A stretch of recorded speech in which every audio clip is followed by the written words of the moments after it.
오늘은 대림절 두 번째 주일 메시지입니다. 시간과 영원에 대해서 함께 나누겠습니다. 첫 번째 부분은 시간을 구원하라입니다.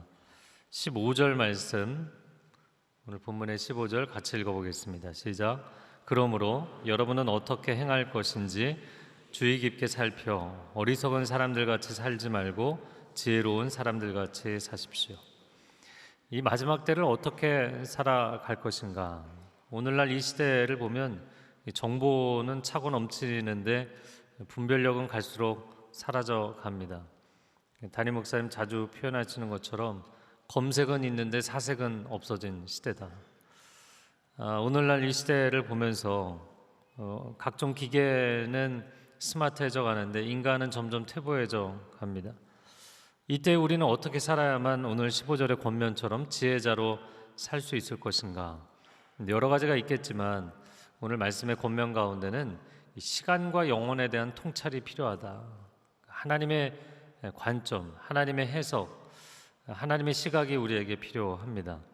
자, 그래서 이어지는 16절, 오늘 가장 중요한 말씀인데요. 16절을 같이 읽어보겠습니다. 시작. 세월을 아끼십시오. 때가 악합니다.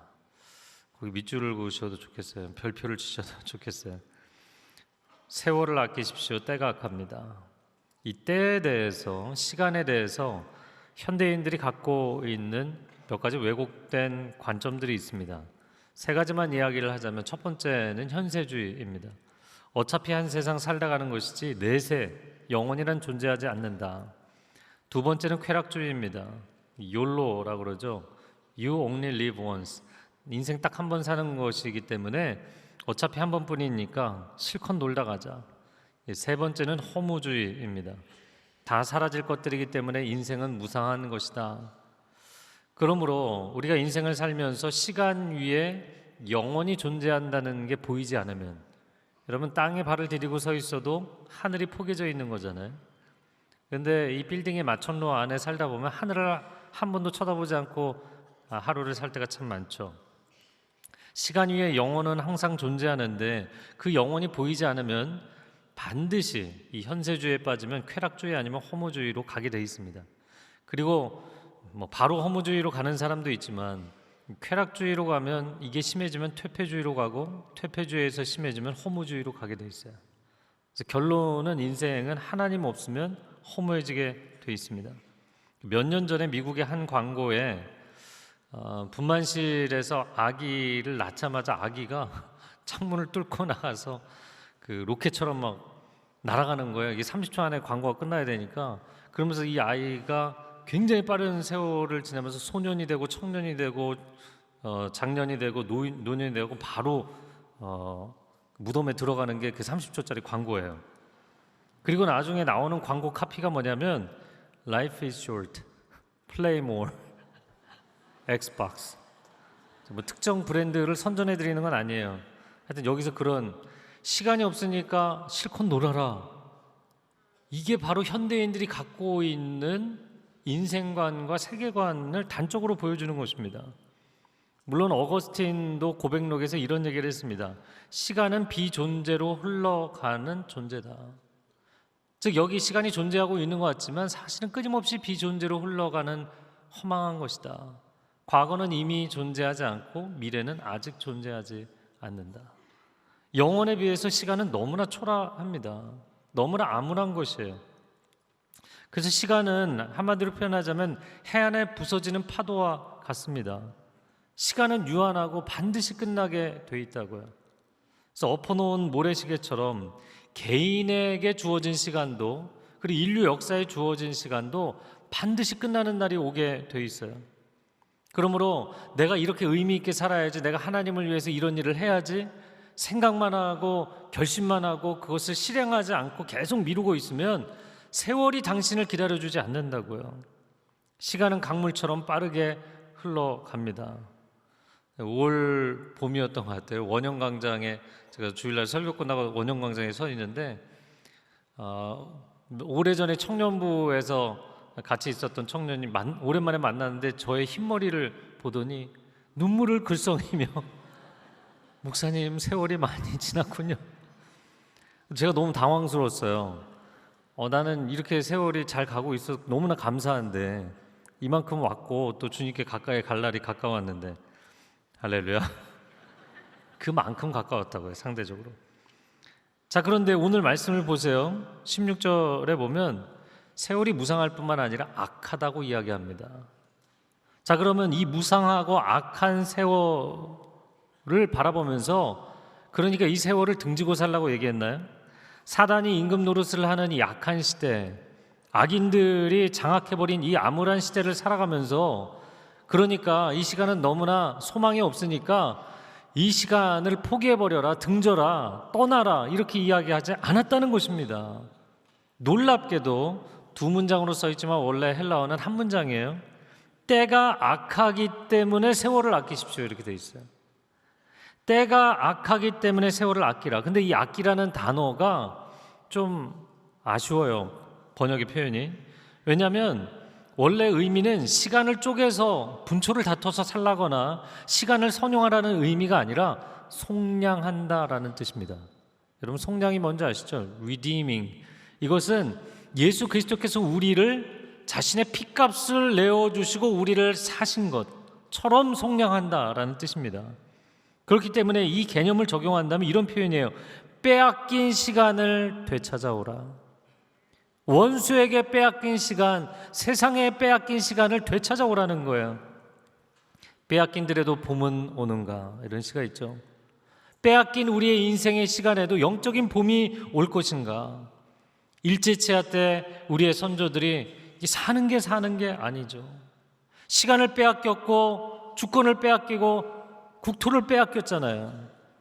그러니까 죽을 맛인 것입니다. 근데 영적으로도 마찬가지예요. 우리가 원수에게 시간을 빼앗기고 인생을 빼앗겨서 살면 이게 살맛 나지 않는 거예요.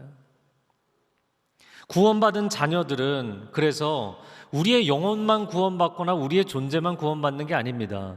여러분, 우리의 삶이 구원받는다는 것에 있어서 굉장히 중요한 게 뭔가요? 삶에는 시간이 아주 중요한 팩터이거든요. 요소이거든요. 우리의 시간도 구원을 받는 거예요. 다시 말해서 홍수 심판 이전에 악인들 가운데서 노아와 노아의 가족을 구원해 내셨듯이 이 악한 시대에 우리를 구원하실 뿐만 아니라 우리의 시간도 구원해야 된다라고 말씀하시는 것입니다. 자, 그렇다면 제가 어제 이렇게 묵상을 하다가 질문이 생겼어요. 그럼 주님, 우리의 영혼이 구원받아서 천국에 가는 것처럼 시간도 구원을 받아서 천국을 간다는 말씀인가요? 근데 그건 아니에요. 창세기 1장 1절 말씀에 태초에 하나님이 천지를 창조하시니라. 어거스틴은 그래서 이 1장 1절에 대해서 이렇게 해석을 했습니다. 천지라는 공간만 창조하신 것이 아니라 태초라는 시간도 창조하셨다. 놀라운 통찰입니다. 그래서 20세기, 21세기 현대 물리학의 근간을, 사상적 근간을 놓은 사람을 어거스틴이라고 봅니다. 자, 태초라는 시간과 천지라는 공간, 시공간을 하나님이 창조하신 것이기 때문에 이 창조된 피조물은 끝나는 날이 오게 되어 있거든요. 마지막 계시록 21장과 22장을 보면 제가 읽어보겠습니다. 또 내가 새 하늘과 새 땅을 보니 처음 하늘과 처음 땅이 없어졌다. 공간이 없어진다는 거예요. 나 새 집 샀다. 내가 여기서 오랫동안 즐겁게 살아야지. 여러분, 우리가 누리고 있는 공간은 다 사라질 것입니다. 처음 것들이 다 지나갔음이로라. 다시 밤이 없겠고 밤과 낮의 구분이 없는 시간의 단위, 시간 자체가 사라져버리는 영원으로 들어가게 될 거예요. 그들이 세세토록 영원토록 왕노릇하리로다. 현재 우리가 누리고 있는 3차원의 시공간은 우리가 장래에 들어갈 천국에는 존재하지 않아요. 그런데 왜 시간을 오늘 본문의 말씀에 구원하라고 이야기를 하신 것인가? 결론부터 이야기하자면 시간은 천국에 이르는 디딤돌 역할을 하기 때문이에요.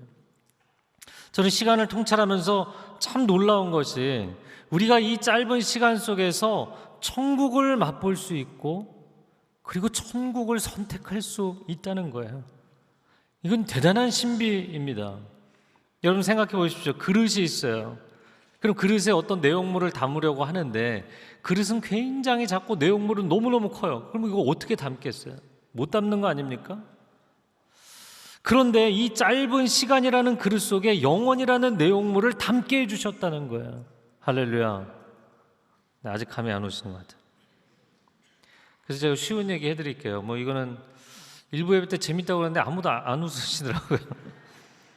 근데 여러분 다 아는 흘러간 개그예요. 예전에 코끼리를 냉장고에 넣는 법 3단계 아시죠? 1단계 냉장고 문을 연다, 2단계 코끼리를 넣는다, 3단계 냉장고 문을 닫는다. 네, 별로 재미없죠. 그리고 그 다음에 이제 또 질문하죠. 그럼 기린을 넣는 방법은 뭐냐? 4단계예요. 그거는 냉장고 문을 연다, 코끼리를 꺼낸다, 기린을 넣는다, 냉장고 문을 닫는다. 다 우스갯소리죠. 여러분 이게 될 법한 얘기입니까? 그런데 이 말도 안 되는 일이 일어났다는 거예요. 2000년 전에 영원의 주인공이신 예수 그리스도께서 이 땅에 오셔서 영원히 시간에 담기는 이 놀라운 일이, 말도 안 되는 일이, 불가능한 일이 가능해진 줄로 믿습니다. 영원히 시간 속으로 들어오신 거예요. 그러므로 빼앗긴 시간을 구원하라. 왜 구원하라고 하는가? 시간을 빼앗기면 인생 자체를 빼앗기는 것이기 때문입니다. 시간의 주도권을 빼앗기고 시간의 통치권을 빼앗기고, 얼마나 우리가 인생에서 시간에 질질 끌려다니며 살고 있습니까? 우리가 주인이 되지 못하고 세상이 주인이 되고 사단이 주인이 되는 시간 속에 우리가 얼마나 많이 당하는 인생을 삽니까? 그렇게 인생을 살면 마치 농부가 자기 농지를 빼앗기는 것과 같은 거예요. 나라가 주권과 국토를 빼앗겨서 수탈을 당하는 것과 같은 것입니다. 시간과 공간은 하나님께서 인간에게 주신 가장 기본적인 삶의 토대이잖아요. 그래서 이 시간을 회복해야 된다 말씀하시는 것이죠. 우리가 사실 시간을 빼앗기고 원수에게 당할 때가 참 많이 있습니다. 태어나면서부터 과도한 경쟁에 내몰리는 아이들. 그래서 아이들 요즘 보니까요, 유치원에 가기 싫어하는 아이들 집에서, 아니요, 유치원이 문제가 아니라요, 어린이집에도 때 돼서 2살 만 2살 안 보내면 벌써 배우는 게 늦어진다는 거예요. 그래서 애기 엄마들이 그거 갖고 초긴장을 하더라고요. 그러니까 과도한 경쟁에 태어나자마자부터 내몰린 아이들, 행복을 누려야 되는 그들의 유아기와 청소년기에 얼마나 불행과 좌절감을 경험하도록 만들고 있나요? 빼앗긴 시간이죠. 청년이 되어서 부르심과 사명에 가슴 벅차게 인생을 살아야 되지 않겠습니까? 근데 세상에 과도한 경쟁, 성공제일주의, 물질과 쾌락에 빠져서 인생을 무의미하게 잘못되게 살아가는 청년들이 얼마나 수두룩하게 많습니까? 중년이 되었어요. 장년이 되었어요. 근데 아직도 내가 하나님을 위해서 정말 제대로 한번 헌신도 못 해보고 시간을 허무하게 외롭게 살고 계신 분들이 또한 얼마나 많습니까? 여러분, 시간의 주인은 사단이 아닙니다. 시간의 주인은 오직 하나님 한 분이신 줄로 믿습니다. 시간을 창조하시고 우리에게 시간을 맡겨주신 분, 그렇기 때문에 하나님의 자녀들인 우리는 시간의 청지기들인 것이죠. 이 시간은 하나님이 주신 소중한 선물이에요. 근데 그게 소중한 줄을 잘 모른다고요. 사람이 늘 공기를 마시면서 하니까 공기의 소중함을 모르고, 건강이 있을 때는 건강의 소중함을 모르고, 시간 속에 살기 때문에 시간의 소중함을 몰라요. 그런데 시간이 언제 소중하다는 것을 깨닫게 되나요? 시간의 마지막 구간을 살 때, 시간의 마지막 절벽 앞에 섰을 때, 그때 시간이 얼마나 소중한지를 느끼게 되는 거예요. 그래서 우리가 지금 인생의 마지막 구간을 살고 있다는 것, 인류 역사의 마지막 구간을 살고 있다는 걸 깨우치는 건 굉장히 중요한 거예요. 그래서 오늘 지난주까지죠, 계시록 말씀을 계속 묵상했잖아요. 계시록적인 시간대를 살고 있다는 걸 깨달을 필요가 있습니다. 지난주에 양재 목회자들과 영화를 한 편 봤습니다. 영화 포드 대 페라리라는 영화였는데 저는 굉장히 강추합니다. 꼭 보세요. 특히 형제님들 꼭 보세요. 근데 그 영화에서 켄 마일스라는 아주 성격이 꼬장꼬장한 레이서가 나옵니다. 근데 하루 24시간 동안 레이싱을 하는 경주예요. 근데 그 자동차 경주에서 마지막 몇 바퀴를 남겨놓고 이 사람이 압도적으로 승리하고 있었어요. 자, 제가 지금 영화 중요한 내용을 스포일 할 테니까 원치 않는 분은 귀를 막으세요. 근데 그 마지막 구간에서 여유 있게 승리하고 있는데도 전력 질주를 하는 거예요. 계속 탑 레코드를 찍어가면서 전력 질주를 합니다. 근데 그를 미워하는 부회장이, 그 소속의 부회장이 이제 명령을 내릴 수 있으니까 슬로우 다운 하라고, 느리게 달리라고. 그래서 결국에 나중에 우승을 도둑맞게 돼요. 여러분, 마지막 구간에서는 전력 질주하는 게 당연한 거예요. 전력 질주해야 됩니다. 내가 24시간 23시간 45분 동안 내가 열심히 달렸으니까 마지막 15분은 여유 있게 가지. 그러나요? 아니요. 우리의 인생이 정말 경주자의 인생이라면 마지막 구간을 최선을 다해서 달려야 되는 거예요. 제가 저희 둘째 아들 자랑을 좀 하겠는데요. 저도 달리기를 좋아했었지만 저희 둘째가 또 달리기를 좋아해서 학교에서 200m, 400m 대회 나가는데 소속 중학교에서 200m, 400m 1등을 했어요. 계속 자랑할 겁니다. 그리고 나서 이제 서울 중부지구 대회 나가서 200, 400m 또 1등을 했어요. 그래서 제가 작년에도 그랬었기 때문에 야, 스파이크를 신고 나가야 된다. 아빠가 사줄 테니까 그래도 이왕 나가는 거 좀 잘해야 되지 않니? 왜냐면은 서울시 전체 대회 나가면 거의 다 스파이크를 신고 나오거든요. 트랙을 뛸 때. 그랬더니 저희 아들이 아빠, 나는 선수를 할 게 아니기 때문에 필요 없어요. 그리고 운동화 신고 갔어요. 러브 소나타 하던 날이었습니다. 오전에 전화가 왔어요. 예선을 지금 400m 예선을 뛰었는데 아빠, 내가 1등 했어. 그리고 이제 오후에 결선을 한다고. 근데 비행기 타기 전에 전화가 왔어요. 결선 지금 끝났다고. 그러면서 아빠, 어쩔 수가 없었어. 7명 중에 나만 빼고 다 스파이크를 신고 있었어. 그런데 내가 1등 했어. 그러는 거예요. 박수 치실 건 없고요. 이거 돈 내고 자랑해야 되는데. 근데 제가 이제 아이에게 400m, 저도 그 나이 때는 많이 육상을 했었기 때문에 얘기를 해서 100m, 200m는 전략을 짤 시간이 없어요. 그냥 질주입니다. 400m는 반드시 이 그룹에서 뛰다가 마지막 구간에서 추월하는 거다. 아들이 그 실천을 열심히 잘한 거죠. 여러분, 인생의 마지막 구간을 살 때 삶의 태도가 어때야 되나요? 근데 참 사람들은 이상하게 삽니다. 1년 동안 열심히 일했어요. 근데 마지막 12월에 뭐 하나요? 만나서 계속 놀고 먹잖아요. 일도 잘 손에 안 잡히잖아요. 영적인 것도 초점이 흐려지잖아요. 여러분, 인생의 마지막 구간이 전력 질주를 해야 되는 구간입니다.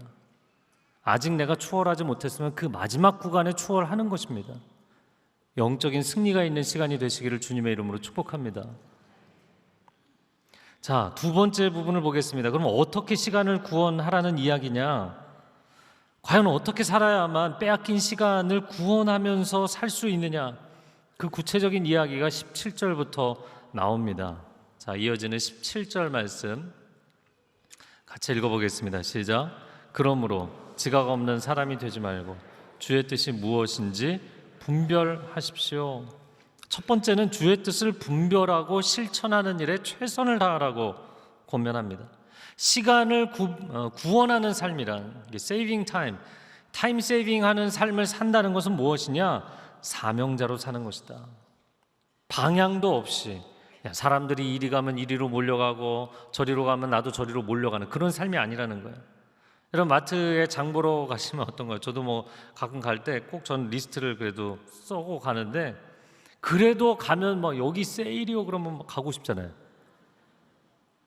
내가 지금 살려고 하는 물건 쪽으로 가다가 사람들이 어느 코너에 몰려있으면 도대체 뭘 사는데 이렇게. 그래서 그런 날은 집에 사갖고 와서 내가 이걸 왜 다 사갖고 왔지? 네, 제가 지금 무슨 얘기를 하고 있나요? 여러분, 굉장히 우스운 것 같지만 특히 자녀들 이번에 입시 치른 분들 대학 지원 어떻게 하려고 생각하고 계시나요? 시대적으로 전망이 좋으니까 보내려고 하시나요? 성적에 맞춰 보내려고 하시나요? 이 대학이 네임밸류가 좋으니까 보내려고 하시나요? 그 아이에게 주신 하나님의 부르심이 확실하기 때문에 그 과를 보내시나요? 너무나 우리는 세속적으로 살고 있어요. 여러분의 인생의 고울이 목표 지점이 분명하냐는 거예요. 로마서 12장 2절 말씀에 같이 읽어보겠습니다. 너희는 이 세대를 본받지 말고 오직 마음을 새롭게 함으로 변화를 받아 하나님의 선하시고 기뻐하시고 온전하신 뜻이 무엇인지 분별하도록. 향방 없이 세상이 몰려가는 대로 따라가지 말라는 겁니다. 그거 본받지 말라는 겁니다. 분명하게 하나님의 뜻을 알고 방향을 정하고 질주해야 된다. 그러려면 이 12월 연말 가장 바쁜 이 기간에 성경 보셔야 됩니다. 기도하셔야 됩니다. 골방에 들어가서 새벽을 깨우면서 내가 지금 하나님의 뜻을 알려면 하나님의 음성을 들어야 되지 않겠습니까? 특별히 1월부터 11월까지 인생의 기간을 달려오면서 내가 도대체 이걸 왜 하고 있지? 내가 살아야 될, 존재해야 될 이유가 뭐지? 그런 근본적인 질문들이 생기는 분들이라면 더더욱 하나님의 임재 앞에 엎드리며 나아가야 되는 것이죠. 자, 두 번째 18절 말씀 같이 읽어보겠습니다. 또한 술에 취하지 마십시오. 잘못하면 방탕에 빠지기 쉽습니다. 오히려 성령으로 충만하게 되십시오. 두 번째 권면은 세상과 세상의 쾌락에 중독되지 마십시오. 시간을 구원하는 삶이란 비본질을 내려놓는 삶이다. 분명한 목적과 방향을 설정하라는 게 첫 번째 실천 사항이고, 두 번째는 그 목적이 생겼다면 그 목적에 부합하지 않는 비본질적인 건 과감하게 내려놓으라는 거예요. 그것이 경주자의 삶이고 사명자의 삶이기 때문이죠. 히브리서 12장 1절 하반절에 모든 무거운 것과 얽매이기 쉬운 죄는 벗어버리고 우리 앞에 당한 경주를 해야 된다. 여러분, 트랙을 달리는 경주자가 단거리든 장거리든 무거운 짐을 지거나 두꺼운 외투를 입고 달리는 거 보셨어요? 그건 말이 안 되는 거죠. 목적지까지 가는 게 중요하기 때문에, 최단 시간으로 가는 게 중요하기 때문에 몸을 가볍게 해야 돼요. 자, 제가 몸을 가볍게 한다는 표현을 썼습니다. 원수에게 빼앗긴 시간을 구원하고 싶다면 여러분의 시간을 가볍게 해야 합니다. 무슨 얘기냐면, 내가 이 주어진 짧은 시간에 이것도 즐겨야겠고 저것도 누려야겠고 너무 많아요. 공항에서 가끔 그런 일들 발생하잖아요. 지금 게이트 닫을 시간 됐는데 이것도 사야 되겠고 저것도 사야 되겠고, 삶이 너무 분주한 거예요.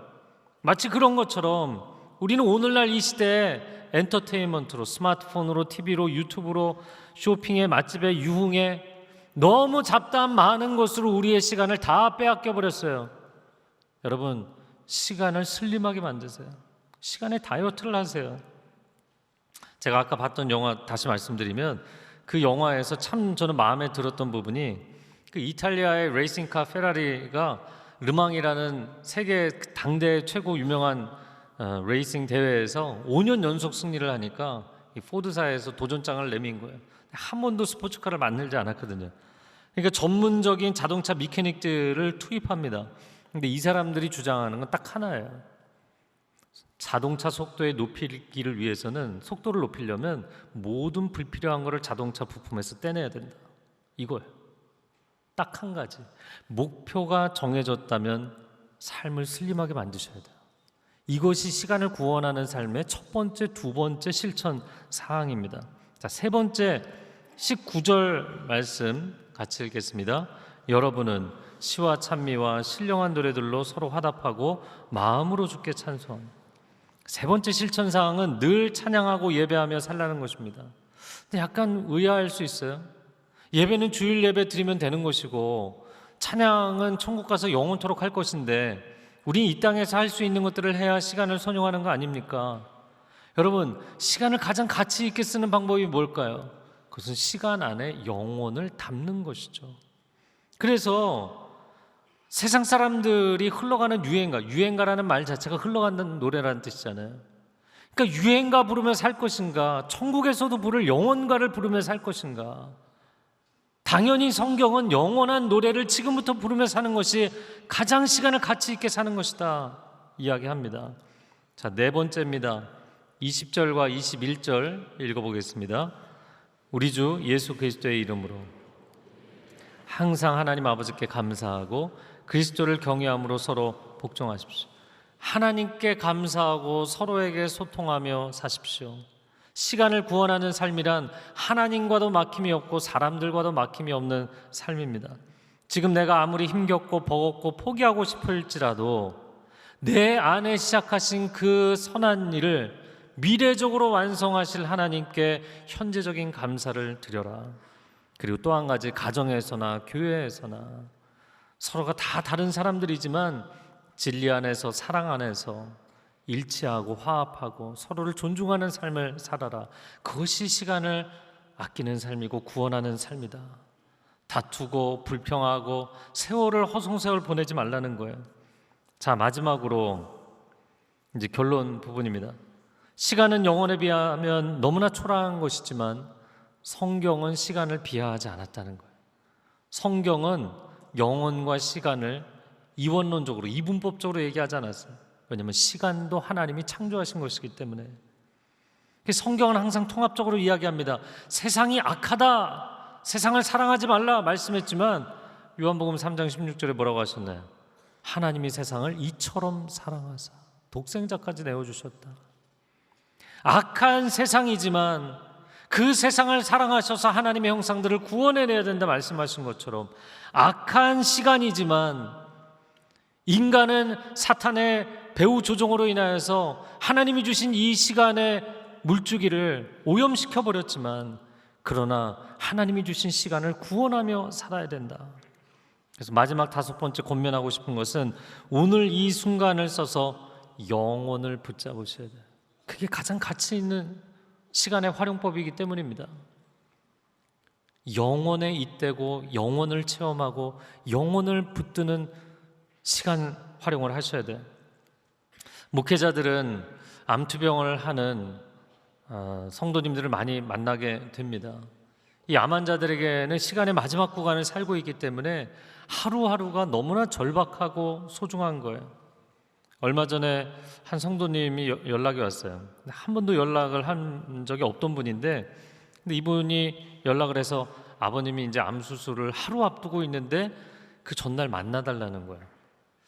근데 그래서 아버님의 영적 상태를 알아야겠어 제가 이거저거 여쭤봤더니 목사님들 모셔갖고 기도 좀 받으시죠. 그러면 기도 받기 싫다. 하나님 얘기하면 하나님 얘기하지 마라. 그 교회를 한 번도 다니신 적도 없대요. 그러니까 물론 수술을 앞두고 있지만 이 따님은 뭐 마음이 조급하지만 아버지는 아무 준비가 안 돼 있잖아요. 그러나 뭐 딸이 이제 다급해 하니까 제가 가겠습니다 그러고 찾아갔어요. 그 병실에 찾아갔는데 연세가 77 되셨어요. 수술 전날 약간 아침에 이제 비몽사몽일 때 제가 그냥 병실에 쳐들어간 거죠. 그래서 내일 수술이시니까 이제 위로의 말씀 드리고 그 짧은 시간에 어떻게 그 한 영혼을 구원하는가 위로의 말씀을 드리고 아버님 제가 기도해 드려도 될까요? 그랬더니 고개를 끄덕이세요. 손을 잡고 기도해 드렸어요. 간절하게 기도해 드리고 예수님의 이름으로 기도합니다. 아멘. 그런데 전혀 예상하지 못한 이분이 갑자기 기어 들어가는 목소리로 아멘 그러시는 거예요. 제가 그 순간에 한 번도 교회 안 나가본 사람은요 아멘 못합니다. 아버님 교회 나가신 적 있으시죠? 그랬더니 고개를 끄덕이세요. 언제 나가셨냐고. 아주 어렸을 때 본인이 초등학생 때 주일학교를 나가셨던 거예요. 그러니까 결혼하고 아이들이 태어나고는 한 번도 그 아버지가 교회를 나간 걸 본 적이 없거든요. 자녀들은. 그러니까 교회 한 번도 안 나가신 줄 알았던 거예요. 근데 아주 그 어린 시절에 교회를 나가셨던 거예요. 하나님, 그래서 제가 아버지 하나님 계신 거 알고 계시죠? 알고 계신데 하나님 존재하는 거 믿으시죠? 믿으신데 그럼 저를 따라서 기도하시겠어요? 그 손을 잡고 제가 다시 기도했습니다. 하나님 저를 기다려주셔서 감사합니다. 저를 기다려주셔서 감사합니다. 제가 아버지께로 돌아갑니다. 저를 받아주십시오. 그날 영접 기도하셨어요. 할렐루야. 그 2주 전이에요. 그리고 수술하시고 치료하다가 뇌손상이 갑자기 와서 엊그저께 돌아가셨어요. 여러분, 사람들이 이런 표현을 써요. 뭐 오늘 하루 버리지 뭐. 하루가 그렇게 무가치한가요? 그 하루는 영혼을 붙잡을 수 있는 하루입니다. 제가 앞부분에 시간은 해안에 와서 부딪혀 물거품이 되는 파도와 같다. 여러분, 파도가 물거품이 되는 것을 보면서 허무하다 이렇게 바라보고만 있어야 되나요? 결코 그렇지 않습니다. 우리는 이 시간의 파도를 타고 은혜의 바다에 나아갈 수 있는 줄로 믿습니다. 그뿐만이 아니라 소망의 항구인 천국에까지 이르게 되는 줄로 믿습니다. 허무하다고 해안에 주저앉아서 인생은 허무하구나, 시간은 허무하구나 그렇게 자조하고 있을 때가 아닙니다. 그 파도 속으로 들어가야 돼요. 그러나 그냥 혼자 들어가면 그 허무함의 깊이에 다 빠져서 죽게 돼 있어요. 우리를 소망의 항구로 인도하실 수 있는 예수 그리스도의 손을 잡고 그 바다 한가운데로 들어갈 때 주께서 우리를 결국에 영혼의 문 앞까지 인도하실 줄로 믿습니다. 이 시간 함께 기도하겠습니다.